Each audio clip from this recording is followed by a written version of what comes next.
Hello, my name is Ангеліна Кріхелі, and I am a writer from Ukraine. Enjoy listening. Ангеліна Кріхелі. A Day in the Loop of Love. Read by Єлизавета Конотовська. I appreciate this stable dimensionality when everything obeys strict rules, from the order on the shelves to the schedule of meetings. It has its own coziness and charm. Every morning begins monotonous. A cup of coffee with milk. I always draw a different pattern on the foam, according to my mood. I look outside the window at the quiet, covered with greenery street, a couple of minutes for reflection before the hustle and bustle of the day. Not expecting neither miracles nor catastrophes, one can feel protected, even if in the circle of such monotonous days, a kind of loop. I open the office door at 8 o'clock sharp, as if I were swinging open a wrought iron gateway to my dry-aged kingdom, consisting of a computer, 2 cacti, and a pile of papers that come and go with the same regularity as I do. The cacti stay, of course. So, who knows what they would do if they had the opportunity to leave. The workday begins with the careful preparation for the ritual of reports. I'm an account at a small publishing house. It probably won't sound like a dream job to most, the perfect place for career and personal growth. First I check the mail. Usually there are a couple dozen letters waiting for me from the editor, who managed to plan so many expenses overnight, as if he were going to print a collection of works of all the classics at once, not a plan for the next month to make. Then I listen to the sounds in the hallway. My colleague from the marketing department, who drops something at the entrance every day and quietly grumbles to herself. Closer to lunch, a dozen stack of papers appears on my desk, requiring signatures, stamps, and my unwavering focus. And after lunch, the traditional torture with questions begins. For some reason, it is closer to the evening people want to clarify how wages, taxes, pensions, the cost of circulation of certain books are calculated. It's as if they have found an encyclopedia of economics in my person. And in fact, it is scary to return home with empty pockets, because stability is a comfort zone, and there is no big money in it, but you really want to. The day ends almost as ritually as it begins. I check all the reports again, estimating how many more rounds of savings we will all have to make. Leaving, I glance at my cacti. They clearly symbolize that even in the strictest order, as in life, there is room for something alive, albeit prickly. Like me? You wouldn't say. However, on one of these one-turn days, I suddenly began to notice subtle oddities and accompanying changes. First, it was a new employee in our office who couldn't take the emotional strain of such a major salary and quit. On the same day, I passionately calculated on the required payments. I won't judge. A fish always looks for the deepest place and a man for the best. Maybe he has 7 men at home, and such payment for labor for him categorically unacceptable.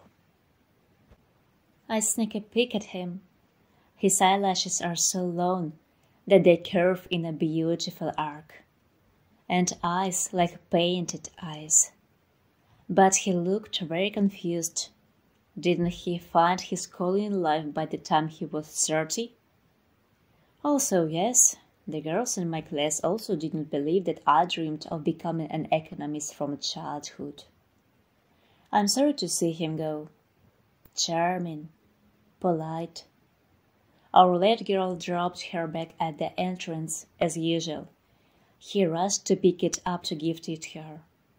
She froze with her mouth open, not knowing how to react, whether to shout that they were robbers or to be glad that gentlemen were not extinct like mammoths. However, no one knew to what class the newcomer belonged. He seemed very lost and out of place, no matter in which department he appeared during the day. It will be all right. A man came, tried his hand, and left. It happens. But my next day, which was practically copied after the previous one, was shaken up by a new meeting with him.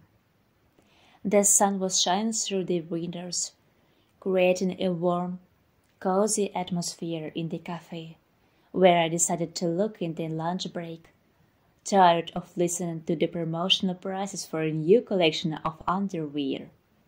This, perhaps, is one of the few but extremely significant disadvantages of the almost entirely female staff. At the cafe, I sat down at the far table, piled up a pile of papers I'd dragged with me, occasionally glanced at my watch, dreaming about how I would finish the workday.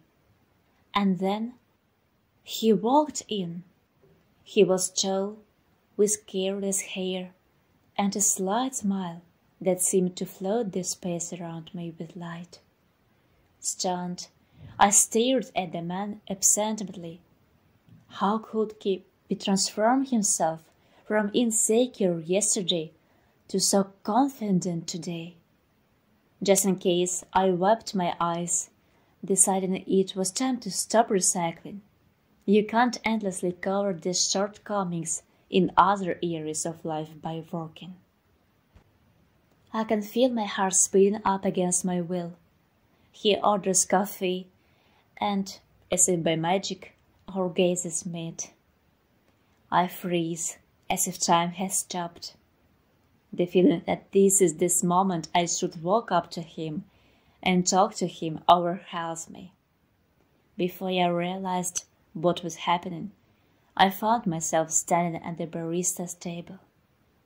I ordered another coffee and stared at him like an idiot. "Hello," I say, both affably and abruptly at the same time. He looks at me surprised, as if he's seeing me for the first time. Yes, there are times when awkwardness makes you pretend that you don't know each other. But he hasn't done anything bad to our publishing house. Then why is he hiding? Maybe I'm mistaken, but no, the unforgettable eyelashes and eyes are definitely his. "How's your job search going?" I asked apprehensively. "Interesting way to meet people," the man chuckled slightly. But as I shrink with embarrassment, preparing to leave the battlefield, he gently places his palm on my elbow. "But I like it. My name is Makar," he says with a warm smile on his lips. I squint my eyes, trying to figure out what his joke is. Of course it was Makar. I helped our personal officer to formalize and fire him yesterday. What kind of games? But I don't know how to ask. Or maybe I have already touched something with the receptacle of my mind, and that's why my mind went blank. But while I'm trying to figure out what's going on, he's making casual conversation. I tell him about the past day, and he shares funny stories from his childhood. His laughter makes me forget about work. For a moment, I feel like we have known each other for a long time. When he leaves, sitting his business, there's a slight longing in my heart. When I get home in the evening, I catch myself thinking that I want to see him again. I blur into a mysterious smile, which from the outside probably seems jerky. Makar never ceases to amaze me the next day. The sun is shining brightly, and I, having decided to spend my lunch break in the fresh air, take a walk in the park. Me, who has always valued stability so much, finding it in the repetitive moments of life. Me, who has turned her everyday life into Groundhog Day. But I was so excited to just walk in the park, near the publishing house. Suddenly I noticed him not far away. He is sitting on a bench and reading a book. My heart sank with joy and excitement. What do I care about this man? I want to tie myself to the bench by the hand, but it's like a magnet. I approach, and he looks up and smiles, but there is no recognition in his gaze, which my foolish heart longed to see. With one eye he politely clarifies what has caused me to disturb his peace. Oh, I know that look well, because it's the look I give to anyone who interrupts me while I am doing my annual report. Hi, I said, confused, trying to hide my disappointment. Makar frowns perplexedly, waiting for continuation, but I don't know what else to say. At that moment, I realized that he doesn't remember our previous meeting. Or Oscar goes to him. But what the point of pretending? We're standing from the scratch again. Makar, Ellie, how unexpected! A naughty, cheeky thought tiptoes into my head. How will he react if I suddenly tell him about my adoration to him? He laughs again, just like yesterday. His laughter sounds like music, and I feel some invisible connection forming between us. When he leaves, however, I am left with another feeling of unknowing. Why doesn't he remember? Why do I feel such a deep connection? What inner program I unconsciously work out? That's what I'm trying to figure out. Tomorrow's Saturday. I'll go to the bookstore and browse through some psychological books. Blame the parents is on the list. Unresolved childhood fears, unhealed. Complexes and fears, to the checkout. And then, oops, Makar again. It's déjà vu all over again. This has never happened to me before, but every phenomenon must have a logical explanation. He is choosing books. His face is concentrated. Hi, what book are you looking for? I ask. Yesterday we switched to informal, and I am determined to continue communication, not to get acquainted each time again. And I see that Makar has already opened his mouth and is going to be surprised to clarify whether we know each other. I hope it's not about unhappy love. We laugh together, and I share with him my love of literature. I talk about how books have become my best friends, how they give me comfort in difficult moments. His eyes light up, and he listens with interest. I feel that something important is building between us, and suddenly he speaks. You seem so familiar, like I have met you before. This strange statement simultaneously knocks the ground out from under my feet and gives me a shaky hope that all is not lost.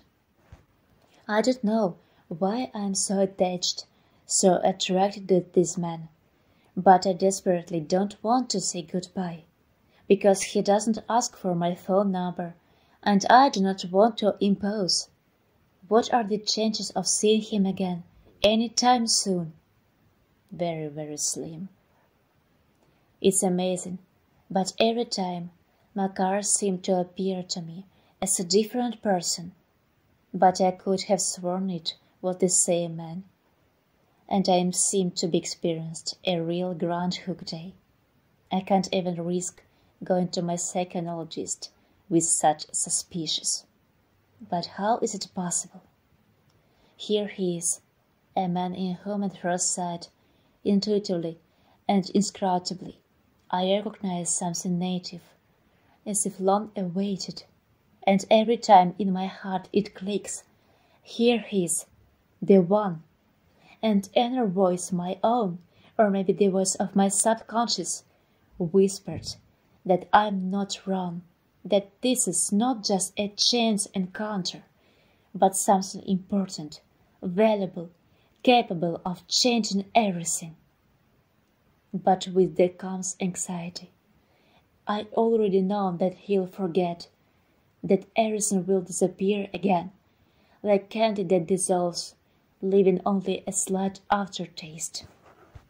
So I eagerly absorb every second of our conversation, taking in the smallest details, the way he looks at me, tilting his head slightly, the way he smiles, lowering his eyes as if he hesitated to meet my gaze, the way he casually touched my hand. In those brief moments something more than words and gestures comes between us, and that more dissolves as quickly as it began. Each time I freeze, feeling him reveal something intimate to me, subtle but carrying a promise, something I don't fully know. And each time, in that single encounter, he answers that unspoken questions, the doubts, the hopes, and I manage to fall in love. Well, after 2 weeks of such changed encounters, I can admit to myself that I have fallen in love. I open my eyes on the next morning of my life and feel a light fog enveloping my consciousness, as if something invisible covered me with a soft blanket of clouds. It's not hard to get out of bed, but there's an anticipation in my heart that makes me shiver. Somehow I'm sure I'll see him again, this man with the enigmatic smile and confident gait. I have thought over every detail, every gesture, every look, and it seems to me that this time everything will be different. It feels like we are rehearsing a real meeting, but every one of them is real. I'm probably just going crazy. I'm rushing to work, anticipating the meeting. The path seems strewn with golden leaves, and time is filled with anticipation. Finally, at lunchtime, the cafe door opens and I see him. He looks the same as before, even his clothes are the same. But when our gazes cross, his eyes are cold and indifferent, as if I'm just another stranger staring at him intensely. I freeze painfully, my heart clenching in my chest, and my breathing becoming rigid. "Hello," he says, and there's nothing special about the word. No spark, no warmth, just emptiness, like a glass bowl shattered on the floor. I try not to give away my disappointment, gathering my thoughts like scattered pieces of mosaic. It starts the same way, like I'm caught in an endless loop. He looks at me curiously, but he doesn't remember. I see his attention scattered as he slides his eyes over my face. Surprisingly, at the same time, he is as drawn to me in each new encounter as I am to him. I frantically try to remember what we talked about last time, what made us laugh, but there is none of that in his eyes. I start the acquaintance from scratch. I feel tears coming to my eyes. Only my luck could give me an incredible man, and yet have him slip away from me without end. Slowly I realize that every morning begins anew, and I have to work my way into his heart again, knowing that this may be my last attempt. I have never been able to figure out how he ends up in my life along with the new day. Once again, I open my eyes and the world around me is filled with quiet ringing. It's like the beginning of a symphony. The melody remains the same. As if in movie, I once again head to the cafe where he, this mysterious man, is scheduled to appear as always. I decided that this way might chance, not just a repetition of the same day, but an opportunity to sort myself out, to figure out what it was I was looking for. The first step seemed obvious to me now. Of course, I must try to impress him.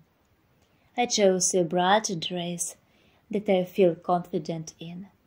It hugs me in all the right places, adding confidence. My colleagues are shocked by my new look.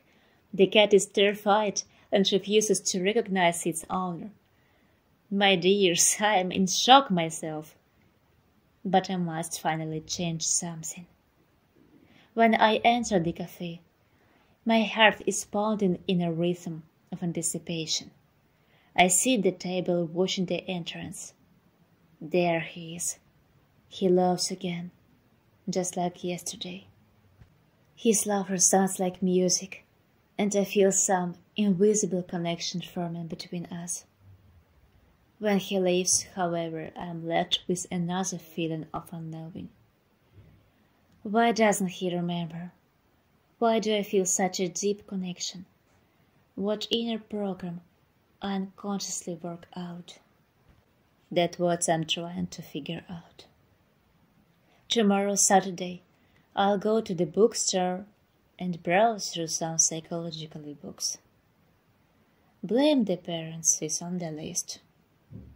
The next day, I changed my strategy. Instead of joking and flirting, I tried to be more open. I share my dreams with him. Tell him how much I love reading old books and how art inspires me. I hope that this will give me a glimpse into his soul. Maybe he will see me as something more than just another acquaintance.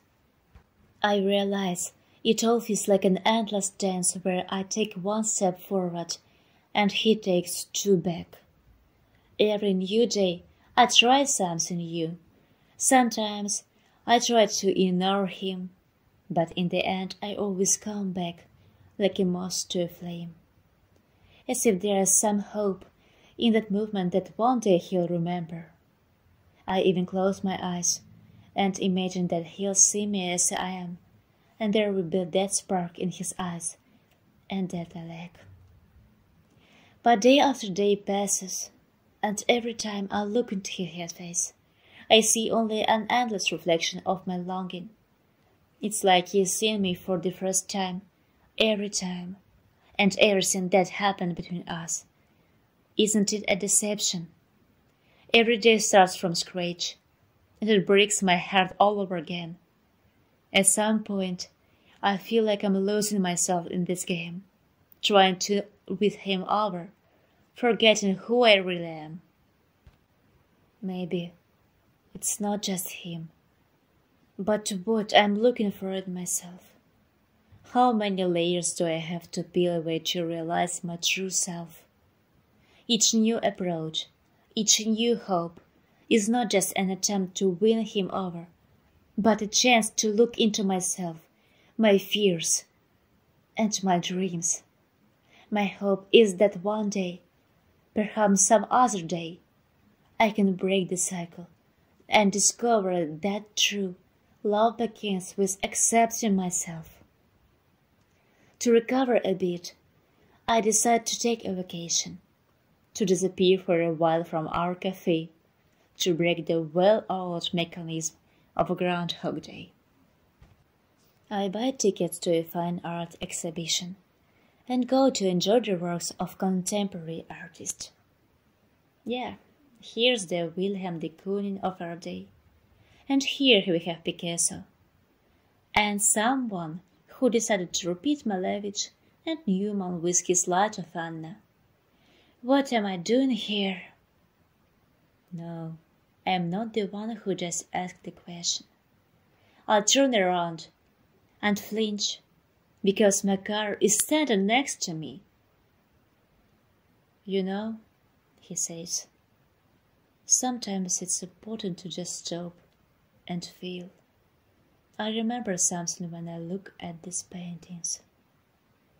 We are discussing art, and I realize that this is the deepest conversation we have ever had. As he walks away, I realize that he also feels more than just a fleeting attraction. There is something unfinished, unacknowledged in our interaction that is waiting to be resolved. For the next week, however, I am kicking myself for stupidly deciding to take a week off. What if he leaves town during the time? Maybe he is not from around here at all. Every morning, waking up in my monotonous apartment, I feel how outside the window the world is preparing its usual performance. But I am only a spectator, endlessly watching the game, where the main character every time forgets the text. I think I have made my peace with it. The days are changing, and in my heart there is a smoldering hope that maybe today will be different. I seem ready to appreciate even these encounters. Can it be that I simply feel in the void in my personal life with anyone? Sadly, no. After all, so many times I try to look with feminine interest at others. It doesn't work. On the first day of work, I rush to our cafe. That is ours, apparently not only me. But he comes.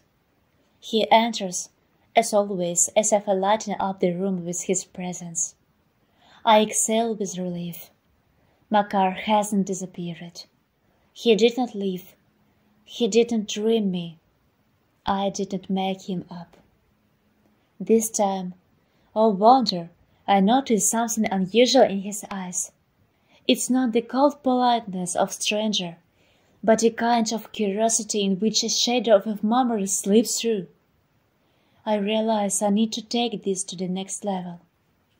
Sitting at my table, I note every detail, the way he orders his coffee, the way he smiles sparkles as he chats with the barista.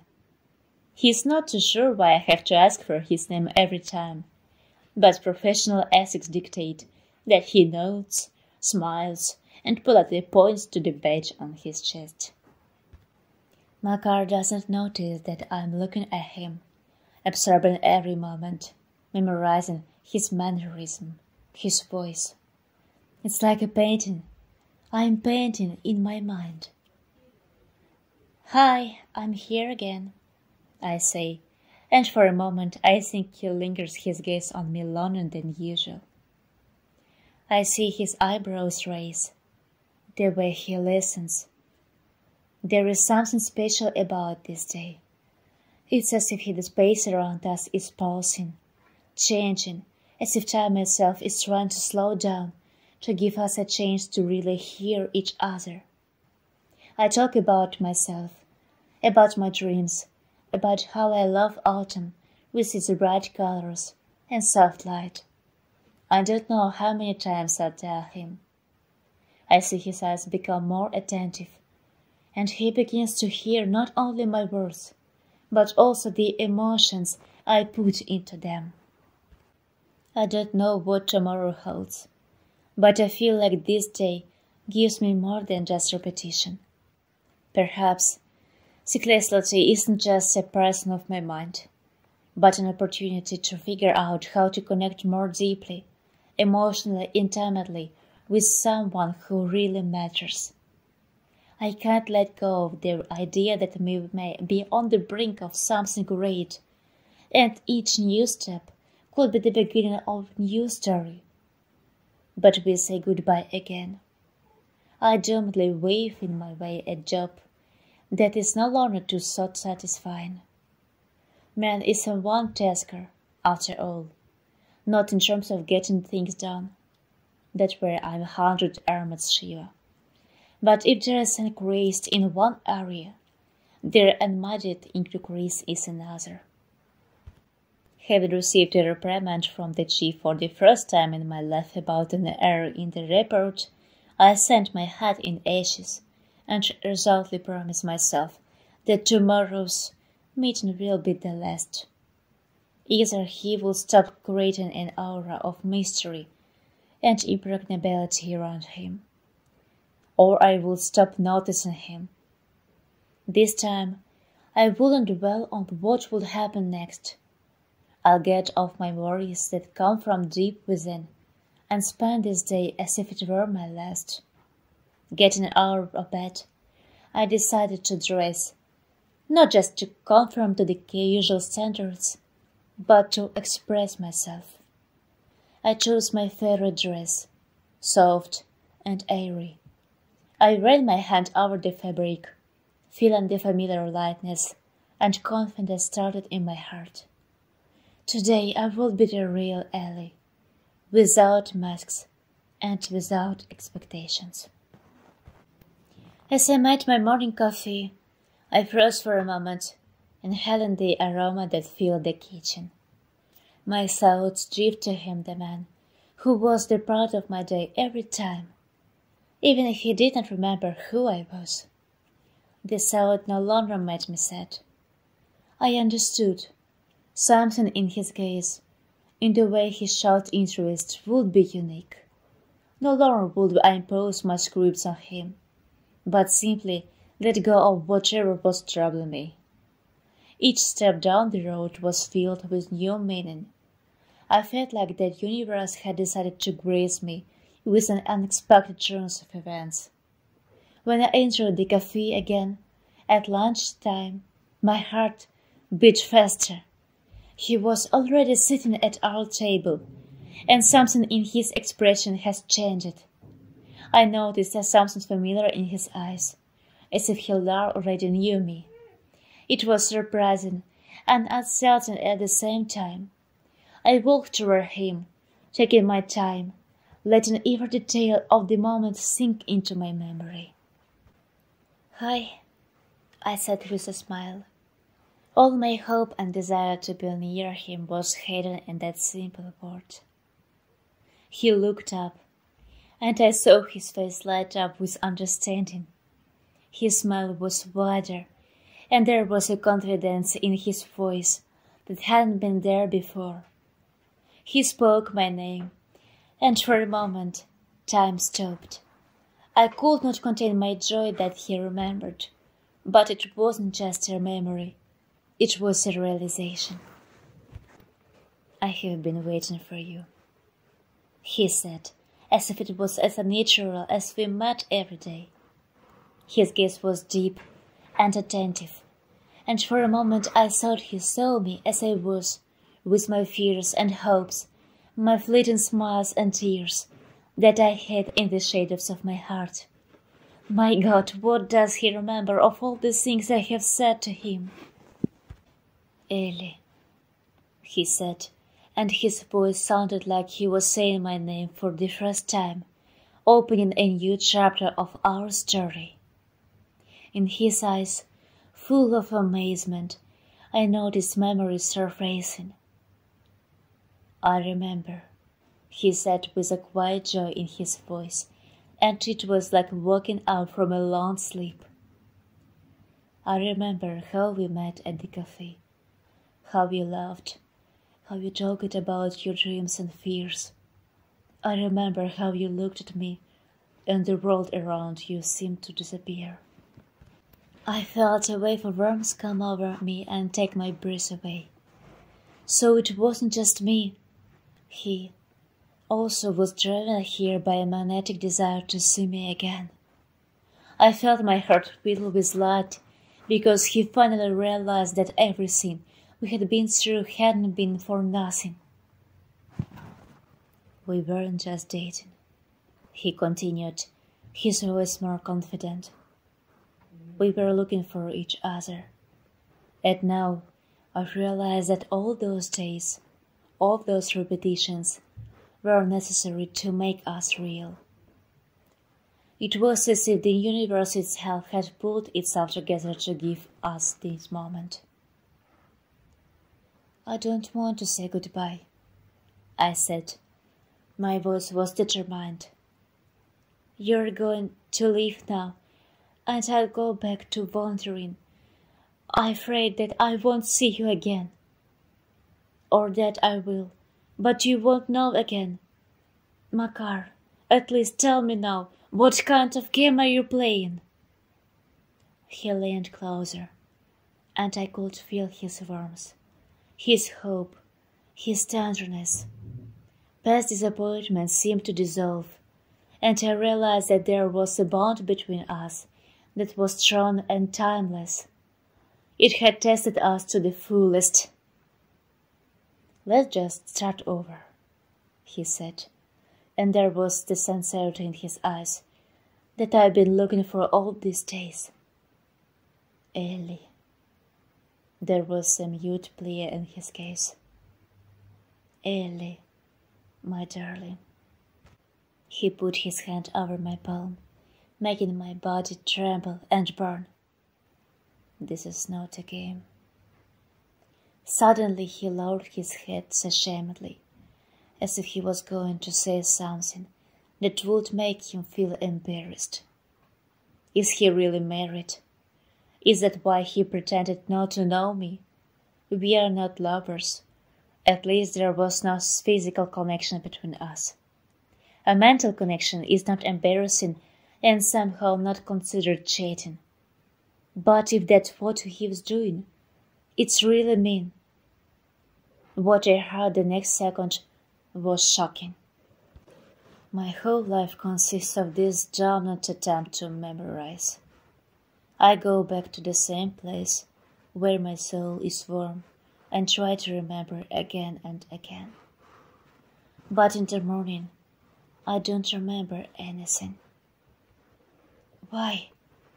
I whispered, startled, afraid to scare away the long-awaited revelation.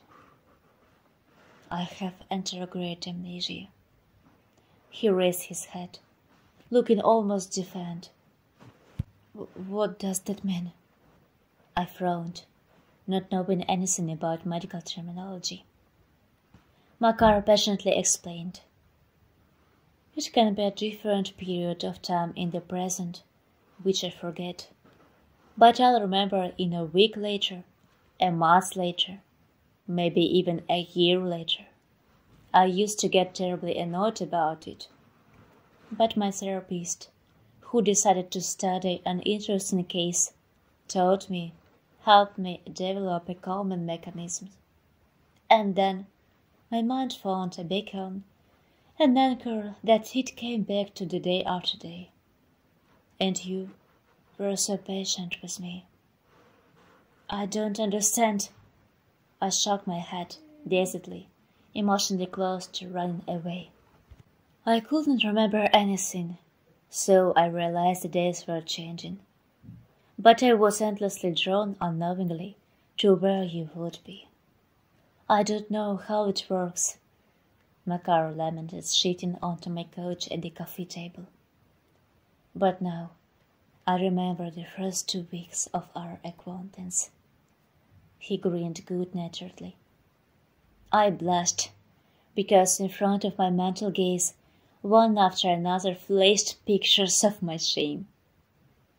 Ellie, before you get scared and run away, say you'll stay. But you could easily forget me again, and I would suffer, I said as if thinking aloud. Am I ready for such an ordeal? And you write to me in the morning on the wall that your name is Ellie, you're my wife, and wait, jokingly indignant, deliberately ignoring the well-done plans that he was trying to build. And if we quarrel, will you answer my reproaches in a month or 2? He shrugged his shoulders and huffed in response, smiling shyly. I'll never try to quarrel with you, because I care about you too much, he admitted softly. Our lips unexpectedly met in a tender kiss, and everything around us became unimportant. This day will remain in our hearts forever, as the very moment when two lost people found each other. In that way of feeling, in that heartfelt connection, I realized true love will always find a way, no matter how difficult it may seem. All that left is to prepare markers, paper, and patience to write messages to my husband in the morning. If the story was interesting to you, be sure to subscribe to the channel, leave likes and comments. There will be a lot of psychological stories and novels here. Thank you for your listening.